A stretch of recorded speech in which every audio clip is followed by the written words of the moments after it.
ইরানের প্রতিশোধের আগুনে পুড়ছে গোটা মধ্যপ্রাচ্য। ইসরায়েলের পাশাপাশি মধ্যপ্রাচ্যে যুক্তরাষ্ট্রের ঘাঁটি ও দূতাবাস লক্ষ্য করে মোজাইক কমব্যাট স্টাইলে যুদ্ধ শুরু করেছে ইরান।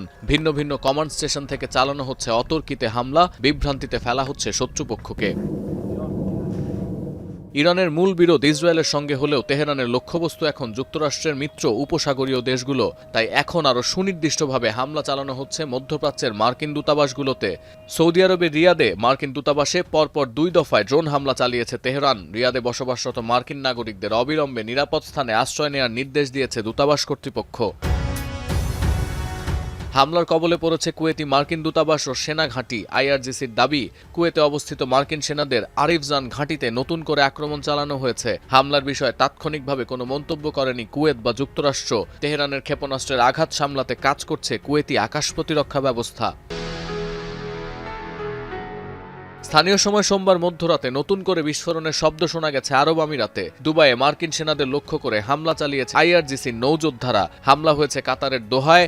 এমন পরিস্থিতিতে উপসাগরীয় 15 দেশ থেকে মার্কিন নাগরিকদের সরে যাওয়ার নির্দেশ যুক্তরাষ্ট্রের।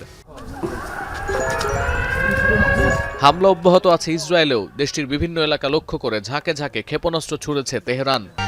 গরমে দাপাদাপি, ঘরের চালের স্থায়ী সমাধান আরোয়ার সিমেন্ট শীট। বিপরীতে তেহরান ও বৈরুতে পাল্টা হামলা অব্যাহত রেখেছে ইসরায়েল। ইরানের সঙ্গে যৌথভাবে এবারই প্রথম ইসরায়েলের বিরুদ্ধে যুদ্ধে জড়িয়েছে লেবাননের হেজবুল্লাহ। ফলে একই সময়ে ভিন্ন ফ্রন্টে যুদ্ধ করতে হচ্ছে তেল আবিবকে। চলমানি উত্তেজনার প্রভাব পড়েছে বিশ্বের তেল ও তরলীকৃত গ্যাসের বাজারে। লাফিয়ে লাফিয়ে বাড়ছে দাম। সোমবার নতুন আরও একটি তেলবাহী জাহাজে হামলার পর আইআরজিসির হুঁশিয়ারি, তেলবাহী মার্কিন ট্যাঙ্কার নজরে এলেই তাতে হামলা করবে ইসলামী প্রজাতন্ত্রের যোদ্ধারা। এমন প্রেক্ষাপটে ইরানে সেনা পাঠানোর পরিকল্পনা বাদ দিচ্ছে না যুক্তরাষ্ট্র। ট্রাম্পের পর এমন আভাস মার্কিন পররাষ্ট্রমন্ত্রীর। পাশাপাশি মধ্যপ্রাচ্যে আরও যুদ্ধবিমান ও জ্বালানি সরবরাহকারী এয়ারক্রাফট পাঠাচ্ছে ওয়াশিংটন। এছাড়াও তেহরানের জনগণকে সরকারের বিরুদ্ধে সোচ্চার হওয়ার বার্তা দিচ্ছে যুক্তরাষ্ট্র।